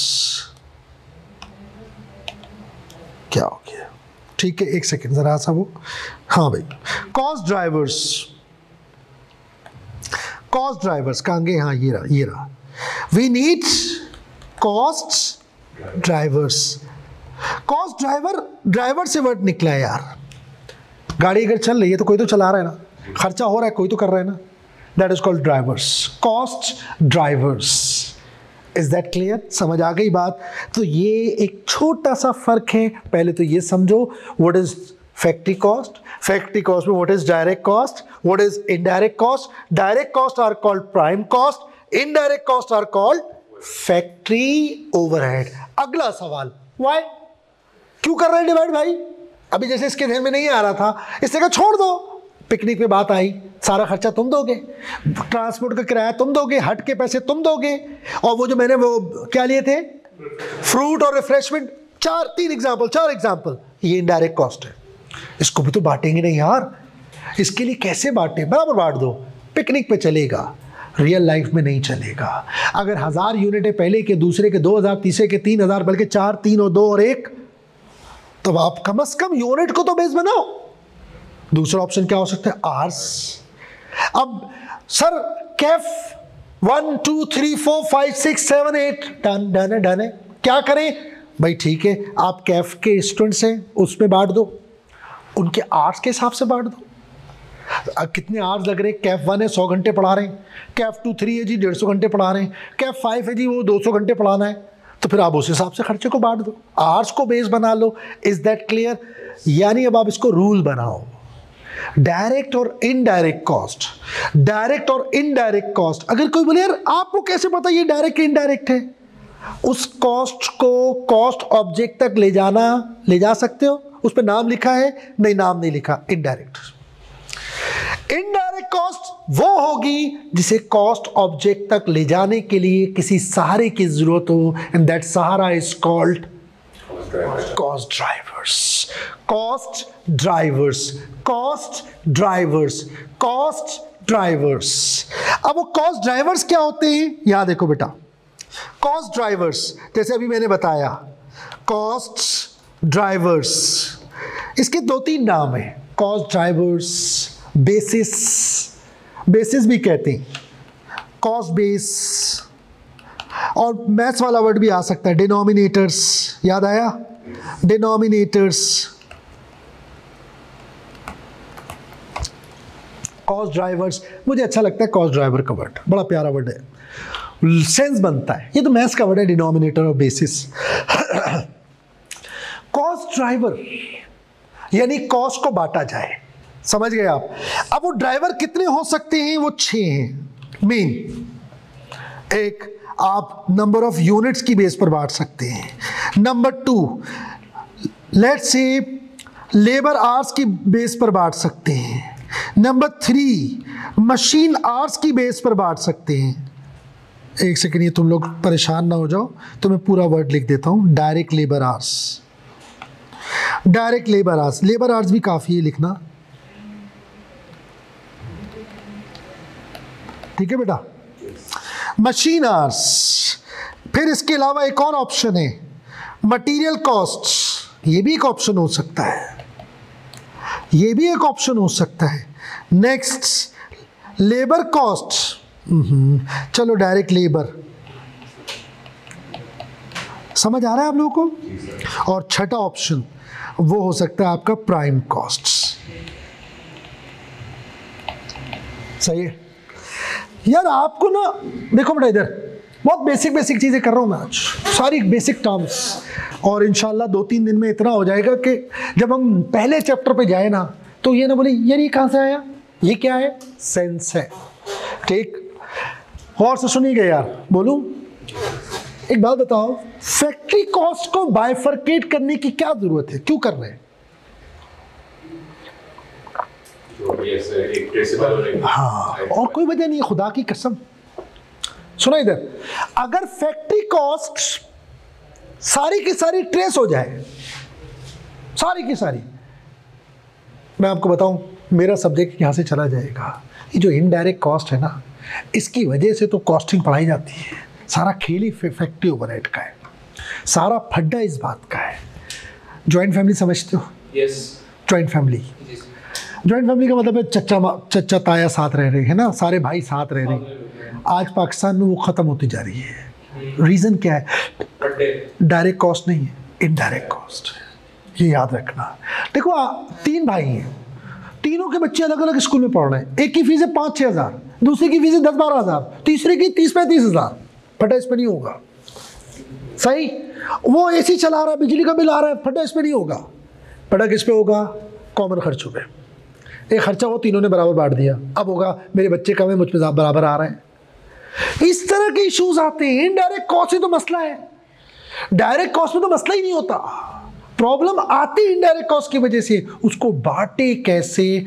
पूरी जिंदगी कॉस्टिंग पढ़ोगे ना, उसको बांटने के यही 6 तरीके हैं, यही बेसिस हैं, यही ड्राइवर्स हैं जो हम यूज करते हैं। कौन कौन से? यार एक काम करो, बराबर तो हम बांटते नहीं, साफ बात है, बराबर की तुक नहीं है।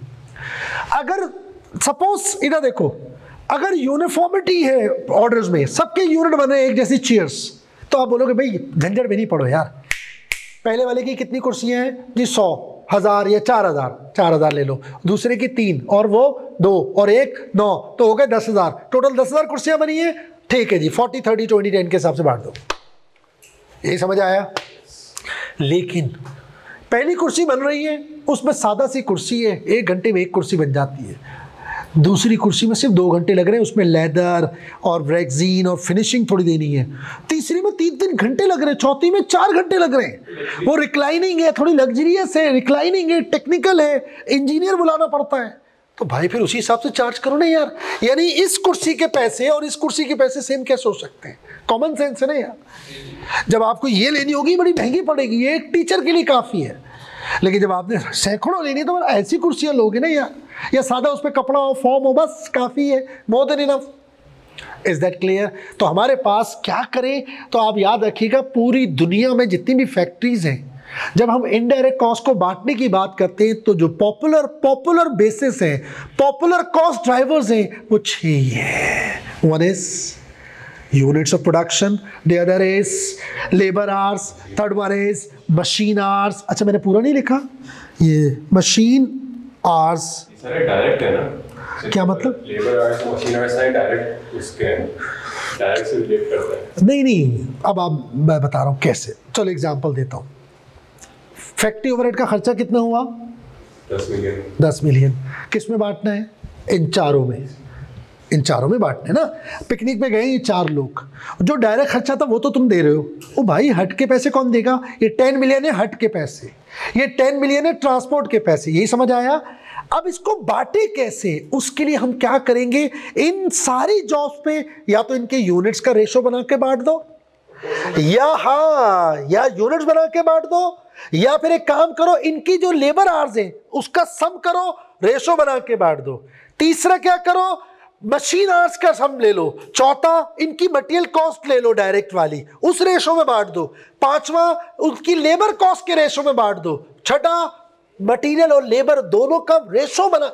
ये डिबेट्स है, वो कंपनी की मर्जी है, कंपनी की पॉलिसी है, कंपनी देखेगी कौन सा खर्चा किस पे बेस कर रहा है। अगर वो लगता है कि लेबर आवर्स जरा ज़्यादा प्रोमिनेंट रोल प्ले कर रहे हैं तो लेबर आवर्स, ऐसा करो लेबर आवर्स से बांट दो। यहाँ ना लेबर आवर्स का बड़ा रोल है। Is that clear? समझ आ गई बात? मसलन आपको इन सारी चीज़ों को, ये 6 आपके ड्राइवर्स हैं, पूरी ज़िंदगी कॉस्टिंग पढ़ोगे ना, आप देखोगे आपको यही 6 ड्राइवर्स नज़र आ रहे होंगे। और इसमें से भी बताऊं ज़्यादा पॉपुलर कौन से हैं, ज़्यादा पॉपुलर या मोस्ट ऑफ द टाइम। लेकिन सर आपने तो कहा था ये है, और इस सवाल, अरे भाई उसकी मर्जी है, लेकिन ये 6 ही ऑप्शन नज़र आएंगे। लेकिन जो ज़्यादा नज़र आता है वो लेबर आवर्स और मशीन आवर्स। स्टार्टिंग में आपको वैरायटी के लिए मैं लेबर कॉस्ट भी यूज़ करूँगा, मटीरियल कॉस्ट भी यूज़ करूँगा, प्राइम कॉस्ट भी यूज़ करूँगा एज ए वैरायटी। बट आप जब आईकेप के सवाल देखोगे ना, वो बस क्या कर रहा होगा, किधर घूम रहा होगा, labour hours machine hours, labour hours machine hours. Units भी हो सकता है। अभी इधर देखिए, इधर यूनिट्स कहाँ होता है पता है आपको? बताओ यूनिट्स कहाँ सूटेबल है? जब यूनिफॉर्मिटी हो, जब एक जैसे शक्ल के यूनिट बन रहे हो। लेकिन जब वैरायटी हो, वैरायटी में यूनिट्स नहीं, वैरायटी में यूनिट्स को बेस बनाना ज्यादती हो जाएगी उसके साथ जो सादा सी यूनिट बनवा रहा है। एक बंदा बोल रहा है मुझे सादा सा कुर्ता शलवार सी दो भैया, और एक बनवा रहा है स्टाइलिश, और दर्जी दोनों को पैसे एक चार्ज करे, हो नहीं सकता। वो बेवकूफ़ होगा वो दर्जी। फिर वो क्या देखेगा, वो ये देखेगा मेरे कितने घंटे लग रहे, वो उसके हिसाब से वो कैलकुलेट करके अमाउंट बता देगा। सिंपल सी बात है। आई होप मेरी बात समझ गए। तो लेबर आवर्स यूनिट्स नॉर्मली वहाँ होता है जहाँ बिल्कुल एक जैसे यूनिट बन रहे हो। फिर आप बोलते क्या जरूरत है लेबर आवर्स मशीन आवर्स की, इतने झंझट में ना पड़ो। लेकिन अगर यूनिफॉर्मिटी नहीं है यूनिट्स के अंदर, तो फिर बेहतर चॉइस है लेबर आवर्स और मशीन आवर्स। अब इस पर एक कहानी सुनाता हूँ। एक डिपार्टमेंट से बंदा आया अब मैनेजर के पास, कहेंगे सर वो एक रिक्वेस्ट करनी है। बोला भाई क्या? कह रहा हम चाहते हैं हमारे चाय का 1 कप बढ़ जाए, हम 2 कप मिलते 3 मिल जाए। तो जो मैनेजर साहब थे उन्होंने कहा यार क्या बात कर दी सर, 3 नहीं 4 पियो यार, जाओ।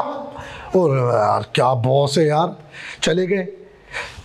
थोड़ी देर बाद उन्होंने बाहर बताया होगा, दूसरे डिपार्टमेंट के भी 1-2 लोग आए, सर वो हम चाहते कि हमारी चाय बढ़ा दी जाए। उन्होंने कहा देखो बेटा चाय सेहत के लिए मुज़िर है, लिहाजा आपको जो 2 कप मिलते थे पूरे, अब वो मिलेंगे आधे। और वो चले गए। उन्होंने कहा यार ये क्या? बराबर में एक बंदा बैठा था, उसने पूछा सर ये क्या किया आपने? एक बोल रहा था 2 से 3 कर दो, आपने 4 कर दिया। एक ने कहा 2 से 3 कर दो, आपने आधा कर दिया, यानी 1 कर दिया। कह रहे जो पहला बंदा आया था उसका डिपार्टमेंट जाके देख के आ।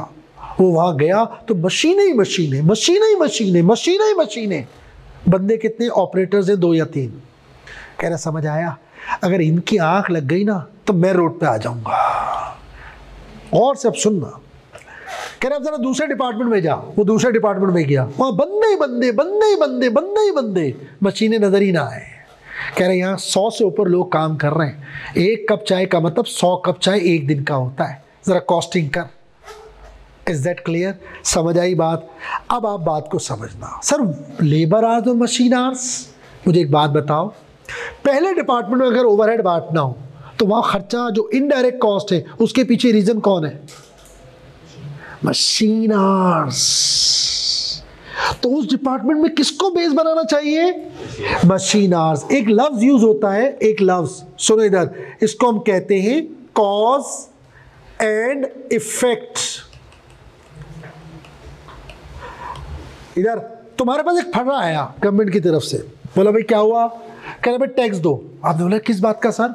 वो हैदराबाद में एक रोड बन रहा है उसका, दोगे? हाँ बेनिफिट नहीं लिया ना, आपकी वजह से नहीं हो रहा ये रोड।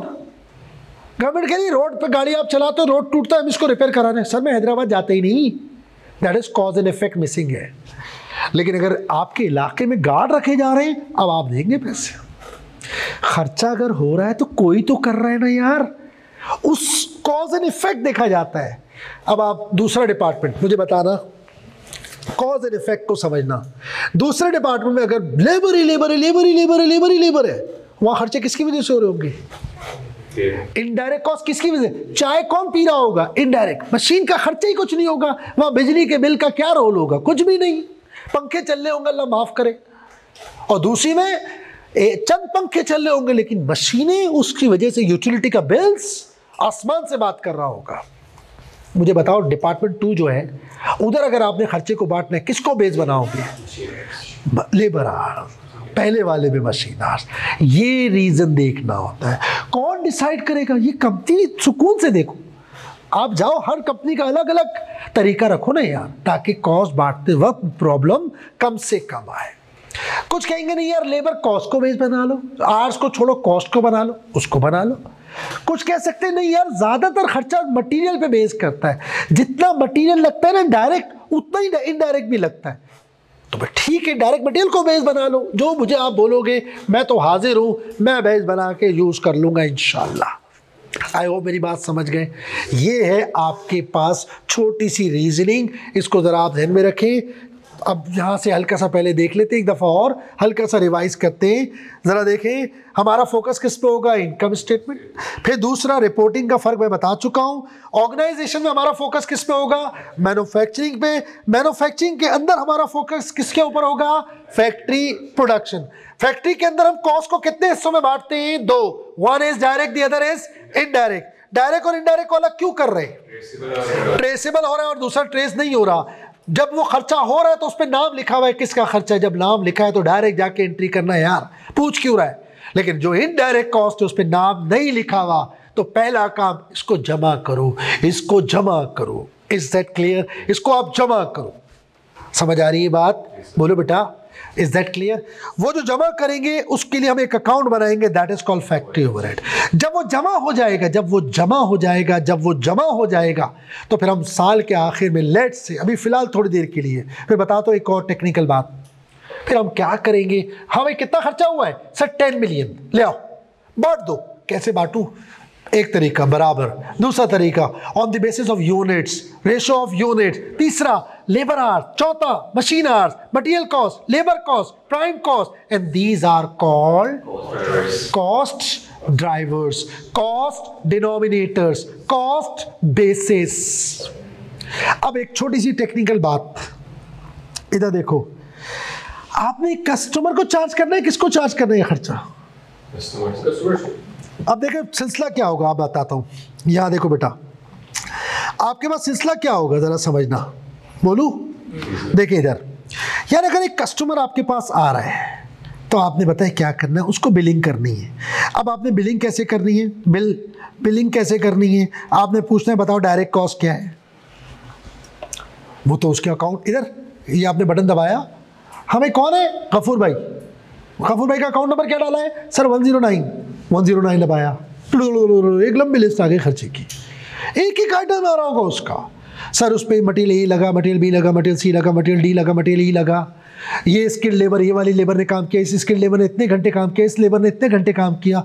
कुछ ऐसे भी एक्सपेंस हुए जो उसके साथ ट्रेसेबल है, पता चल रहा है, उसने बोला तो लगाओ, मैंने लगा दिया। स्पेशल इक्विपमेंट आई, उसका रेंट दिया, रॉयल्टी पे करी उसके लिए, क्योंकि उसने कहा था फलाना ब्रांड यूज करना, like this, so and so fourth. सब हो गया जी? हो गया।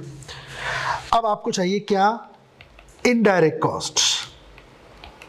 जब ये दो आ जाएंगी तो आप इस पे अप्लाई करेंगे क्या? प्रॉफिट, जिसको हम जीपी कहते हैं, मार्कअप मार्जिन। अब प्रॉब्लम कहाँ आ रही है? Indirect cost. इसका क्या करेंगे? साल का वेट करेंगे? क्या करना चाहिए? कैसे होंगे? तो साल तक होते ही रहेंगे, हर महीने आता रहेगा। इधर देखो, हाँ बेटा आवाज़ आ रही है?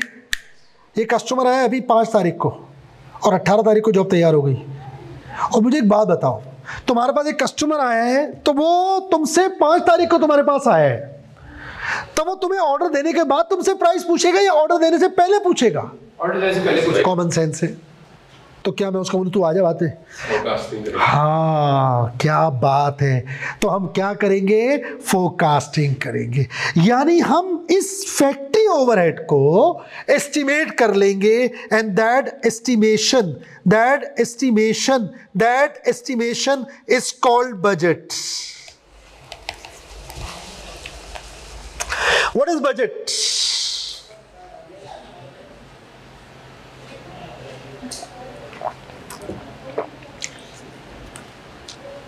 टाइम हो गया क्या? जी सर। बड़ी जल्दी हो गया। तुम लोग भी तो पक गए हो गए हैं? जी सर। पक गए, वाकई पक गए। अब 1 लाखन तो बोल देते नहीं।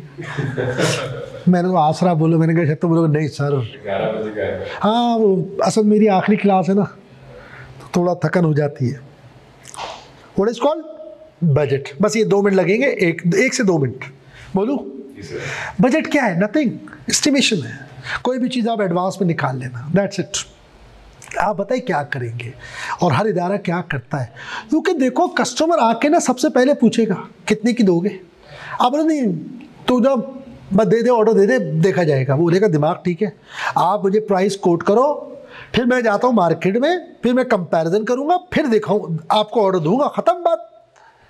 आपने यहाँ आके इदारे के अंदर आके ये काम थोड़ी किया कि यहाँ आए और आपने एडमिशन ले लिया, क्लास लेने बैठ गए, आपने कंपैरिजन किया होगा भाई, एक नॉर्मल बात है। Is that clear? तो वो क्या करेगा? वो ये करेगा कि बजट बनाएगा अगले साल, नेक्स्ट ईयर, यानी 2000, अभी 26 आया नहीं है, लेट से 26 आने वाला है, सपोज आने वाला है। तो आपने कहा जी हम, आपका क्या ख्याल है हमारी जो सब 26 में सेल्स होगी वो क्या होगी? सर ये होगी। अगर सेल्स ये होगी तो उसके हिसाब से प्रोडक्शन क्या होगी? सर ये होगी। अगर प्रोडक्शन ये होगी तो हमारे ओवरहेड्स क्या होंगे? सर ये होंगे। हमारे आवर्स क्या होंगे? सर ये होंगे। आपने कहा बेहतरीन, ये बन गया आपका बजट, ये बन गया बजट। अब 26 अभी शुरू नहीं हुआ, आप क्या करेंगे? आप लेंगे बजटेड FOH, ये वाला, ये जो आपने एस्टिमेट किया, ये रहा। Is that clear? और आप डिवाइड कर देंगे किससे? बताइए। बजटेड बेस से, ड्राइवर्स से, जो भी आपकी बेस है। सर लेबर आवर्स को बनाऊं, मशीन आवर्स? सर कंपनी के हेड से पूछो, वो आपको बताएगा। Is that clear? ये जो आप हैं, ये आपने एक निकाल लिया, इससे जो चीज़ आती है उसको हम कहते हैं OAR। OAR समझते हो? नहीं, इधर देखो, OAR कहते हैं फैक्ट्री ओवरहेड एब्जॉर्प्शन रेट्स, इसको शॉर्ट में कहते हैं OAR, ओवरहेड एब्जॉर्प्शन रेट, या इसको हम एक और नाम भी दे सकते हैं, ज़्यादा सिंपल है, FOH rate. OAR, FOH rate, OAR, FOH rate, OAR। अब आपने क्या किया? 26 अभी शुरू नहीं हुआ, आपने इसको एस्टिमेट कर लिया, एक अंदाज़ा लगा लिया। सर ये अंदाज़ा है, इसको यूज़ कर। यार दुनिया ऐसी ही चल रही है। आप जब यहाँ आ रहे थे ना सुबह क्लास लेने, तो आपने एस्टिमेट किया था कि सुबह तैयार होने में कितनी देर लगेगी, मुझे इदारे तक पहुँचने में कितनी देर लगेगी। उस हिसाब से आपने अलार्म लगाया होगा, उस हिसाब से आप सोए होंगे। यार मुझे 7 घंटे की नींद चाहिए, आधा घंटा तैयारी की चाहिए, आधा घंटा मेरा ट्रांसपोर्ट का है, तो लेट से 8 घंटे। तो ठीक है जी, सुबह 11 बजे क्लास है ना, लेट से अगर मैं 2:30-3 बजे भी सो गया ना, तो मेरी नींद भी पूरी हो जाएगी और मैं पहुंच भी जाऊंगा। आपने ये पूरी प्लानिंग की है। एस्टिमेशन पार्ट ऑफ लाइफ है। मैं रोज एस्टिमेशन करता हूं यहां आने के लिए, मैं रोज एस्टिमेशन करता हूं, हर चीज में एस्टिमेशन होती है यार। तो हम कॉस्टिंग में भी एस्टिमेशन को यूज करते हैं और बहुत सीरियसली करेंगे। तो हम क्या करेंगे? हर साल शुरू होने से पहले हम ओवरहेड का एक रेट निकाल लेंगे। अब हम रिलैक्स हो गए। इधर मिस्टर ए आया, उसने कहा काशिफ भाई ये बताओ मुझे आप कितने की ये चीज़ दोगे? अब मेरे दिमाग में क्या चल रहा है बेटा, इधर देखें मेरे दिमाग में क्या चल रहा है, ज़रा सुनिएगा। इधर मेरे दिमाग में चल रहा है, लेट से मैं आपको बताता हूँ। इधर देखो बेटा कि मेरी डायरेक्ट कॉस्ट, मेरी इनडायरेक्ट कॉस्ट पता चल जाए तो मैं अपना प्रॉफिट रखूँगा, और जैसे ही वो मुझे पता चल जाएगा मैं चार्ज कर दूंगा। डायरेक्ट कॉस्ट तो एक बच्चा भी बता देगा।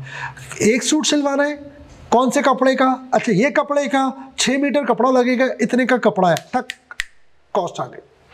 फिर जो मेरा दर्जी है वो एक सूट के इतने चार्ज लेता है, वो भी आ गई। डायरेक्ट कॉस्ट मालूम करना मसला ही नहीं है। अब मैं क्या करूंगा, इनडायरेक्ट कॉस्ट कैसे मालूम करूंगा? OAR इनटू बेस, तो FOH आ गया। इन दोनों को प्लस करूंगा, मार्कअप मार्जिन लगाऊंगा, I would get sales price. Sir इतनी की हम आपको देंगे, मार्केट में चले जाएं, सही है, समझ आई बात। नेक्स्ट क्लास में अब हमने क्या करना है, आज कॉन्सेप्ट के ऊपर बात हुई, नेक्स्ट क्लास में इंशाल्लाह हम धड़ाधड़ सवाल करेंगे और हम पता है क्या करेंगे, हम सिर्फ कॉमन सेंस यूज करेंगे। How to calculate costs, how to calculate costs, मुख्तलिफ कहानियां, फिर उसके अंदर लेबर में क्या कॉम्प्लिकेशंस होती हैं, मटेरियल में क्या कॉम्प्लिकेशंस होती हैं, उसके अंदर ओवरहेड में क्या कॉम्प्लिकेशंस होती हैं, सिर्फ मोटी मोटी बातें।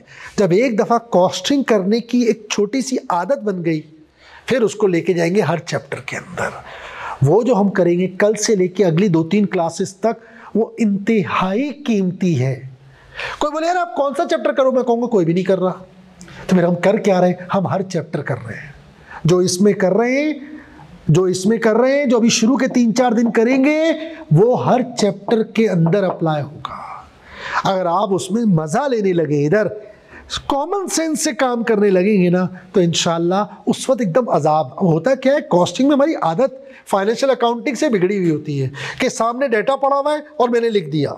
यहाँ डेटा नहीं पड़ा हुआ, या कहानी पड़ी भी है, उस कहानी को समझ के डेटा निकालना है, देन आपने बनाना है। अभी थोड़ी देर के लिए दफा करो प्रेजेंटेशन को, हाथ पे लिख दे यार, मुझे कॉस्ट बता दे। ये बंदा मेरा बाहर बैठा हुआ है, वो बोल रहा है सर कितने की दोगे, जल्दी से बता यार कितने की देनी है। ये सोच लाओ, मैं लिखूं क्या, मैं दफा कर यार, टिश्यू पेपर पे लिख दे यार तू। समझ आ गई बात। ये है बेसिक्स। कल इंशाल्लाह नेक्स्ट क्लास में अल्लाह ने चाहा हम सवालात की स्पीड पकड़ेंगे। क्लास कल है? नहीं, अब मंडे को होती है मेरी, मैंने दिन बता दी इनको, मंडे ट्यूसडे और थर्सडे हुआ करेगी इंशाल्लाह। ठीक है भाई, जज़ाकल्लाह, थैंक यू वेरी मच, अल्लाह हाफ़िज़।